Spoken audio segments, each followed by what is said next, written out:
આજે મહાશિવરાત્રિનો પાવન પર્વ શિવાલયોમાં ભક્તોનું ઘોડાપૂર ઉમટ્યું। વહેલી સવારથી શિવાલયો હર હર મહાદેવના નાદથી ગુંજ્યા। સુરતમાં શિવ મંદિરે ભક્તો ભગવાન મહાદેવને જળ, દૂધ, બિલીપત્રનો અભિષેક કરતા નજરે પડ્યા।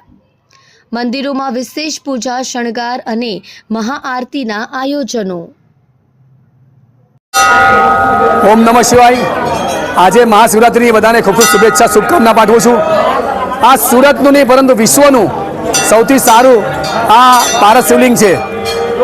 2351 किलोनुं आ पारस शिवलिंग जे 45 फूट ऊंडाई में नाभीनुं कहेवाय अंदर से जोड़ायेलुं छे एटले खूब ज पवित्र स्थान कहेवाय छे। आ पारस शिवलिंगना दर्शन करवाथी दरेक भक्तोनी मनोकामना परिपूर्ण थती होय छे। हूँ पण वर्षोथी अहीं अनुभव करतो रह्यो छुं अने एटले ज आ पारस शिवलिंगना हूँ कायम दर्शन करता छूँ। आज देवने देव महादेवना आ खूब सारा पर्व में आपणे सर्व साथे मळीने समग्र भारतनुं पण भविष्य उज्जवल बने और भारत विश्वगुरु बने एवी आपणी मनोकामना चोक्कस परिपूर्ण थाय एवा प्रार्थना करवी जोईए।